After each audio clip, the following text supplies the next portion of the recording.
Assalamualaikum warahmatullahi wabarakatuh. Salam sejahtera bagi kita semua. Om Swastiastu, Namo Buddhaya. Salam kebajikan. Perkenalkan, nama saya Aritna Widiastuti, NBI 1151914. Pada kesempatan kali ini, saya akan membahas mengenai peran komunikasi dalam organisasi dengan subtema saya, yaitu komunikasi antara pimpinan organisasi dengan anggota.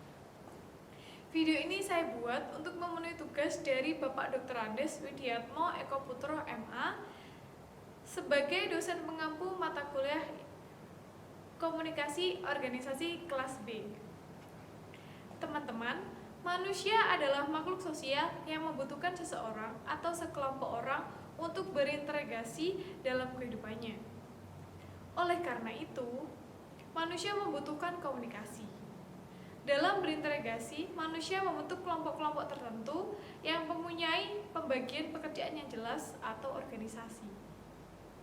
Karenanya, penting untuk mengerti bagaimana berkomunikasi dalam sebuah organisasi agar tujuan organisasi tersebut dapat tercapai dengan baik. Komarudin 1994, sebuah proses penyampaian pikiran atau informasi dari seseorang kepada orang lain melalui suatu cara tertentu sehingga orang lain tersebut mengerti betul apa yang dimaksud oleh penyampaian pikiran-pikiran atau informasinya. Apa yang dimaksud dengan organisasi? Organisasi merupakan suatu kumpulan atau sistem individual yang melalui suatu hierarki atau jenjang dan pembagian kerja, berupaya mencapai tujuan yang ditetapkan. Ciri-ciri organisasi antara lain: yang pertama, adanya suatu jenjang jabatan atau kedudukan yang memungkinkan semua individu dalam organisasi tersebut memiliki perbedaan posisi yang jelas. Yang kedua, adanya pembagian kerja. Kemudian, apa yang dimaksud dengan komunikasi organisasi itu sendiri? Komunikasi organisasi adalah pengiriman dan penerimaan sebagai pesan organisasi di dalam kelompok formal maupun informal dari suatu organisasi dalam bukunya Wirianto 2005. Komunikasi formal adalah komunikasi yang disetujui oleh organisasi itu sendiri dan sifatnya berorientasi kepentingan organisasi. Komunikasi informal adalah komunikasi yang disetujui secara sosial. Orientasinya bukan pada organisasi tetapi lebih kepada anggotanya secara individual. Dalam komunikasi organisasi, penting adanya komunikasi yang baik antara atasan dan bawahan. Oleh karena itu, sebagai seorang atasan, adapun hal-hal yang perlu diperhatikan agar terjadi komunikasi yang baik dan dapat dipahami. Komunikasi tersebut disebut dengan downward communication. Artinya, pada tataran manajemen mengirimkan pesan kepada bawahannya. Fungsinya sendiri adalah pemberian atau penyimpanan instruksi kerja atau job instruction, penjelasan dari pimpinan tentang mengapa suatu tugas perlu untuk dilaksanakan, job rationale, penyampaian informasi mengenai peraturan-peraturan yang berlaku, producer and practice, pemberian motivasi kepada karyawan untuk bekerja lebih baik. Keberhasilan sebuah organisasi ditentukan oleh keberhasilan proses komunikasi antara atasan dan bawahannya, baik secara keseluruhan perusahaan maupun di setiap departemen yang ada di dalamnya. Ketika para pemimpin di perusahaan atau departemen dapat berkomunikasi secara efektif dengan bawahannya atau anak buahnya, maka pesan yang disampaikan akan diterima dengan baik.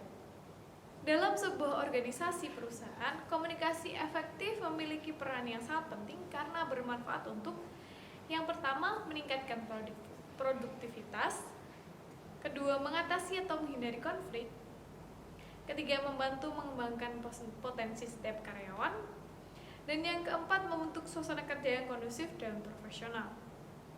Komunikasi yang efektif dapat menyampaikan semua informasi penting yang harus diketahui oleh semua anggota timnya.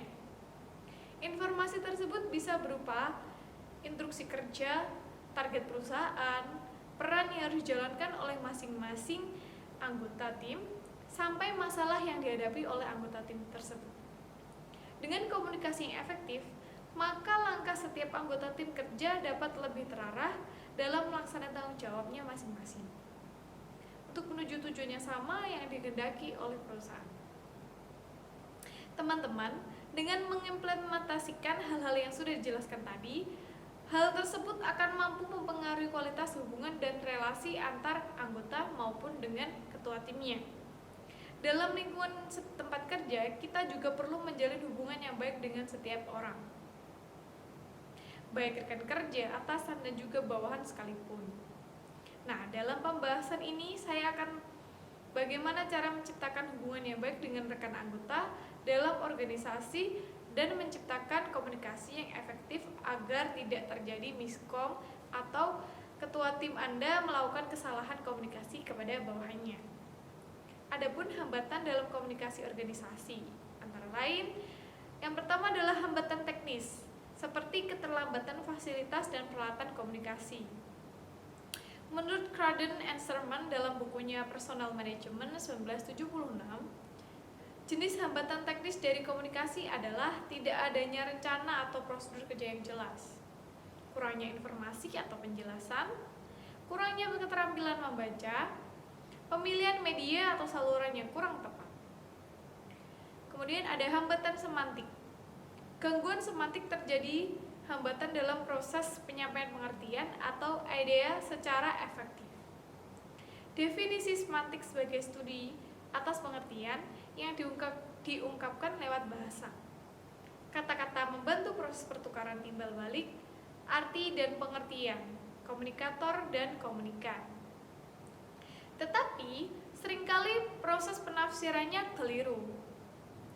Untuk menghindari miskomunikasi semacam ini, harusnya seorang komunikator memilih kata-kata yang tepat sesuai dengan karakteristik komunikannya dan melihat kemungkinan penafsiran terhadap kata-kata yang dipakainya. Kemudian ada hambatan manusiawi. Terjadi karena adanya faktor emosi dan prasangka pribadi, persepsi, kecakapan atau ketidakcakapan, kemampuan atau ketidakmampuan alat-alat panca indera seseorang, dan lain sebagainya. Menurut Cruden and Sherman, hambatan yang berasal dari perbedaan individual manusia, seperti perbedaan persepsi, perbedaan umur, perbedaan keadaan emosi, keterampilan mendengarkan, perbedaan status, pencarian informasi, penyaringan informasi. Hambatan yang ditimbulkan oleh iklim psikologis dalam organisasi. Suasana iklim kerja dapat mempengaruhi sikap dan perilaku staf dan efektivitas komunikasi organisasi. Nah, teman-teman, komunikasi yang baik merupakan awal dari hubungan yang baik antara sesama karyawan maupun atasannya. Oleh karena itu, antara karyawan dan atasannya perlu membangun komunikasi yang baik dan dapat dipahami satu sama lain. Sangat penting bagi atasan untuk membangun relasi komunikasi dengan bawahannya agar tidak terjadi kesalahpahaman dan konflik. Sekian dari saya, kurang lebihnya mohon maaf bila ada salah kata. Wassalamualaikum warahmatullahi wabarakatuh. Sampai jumpa.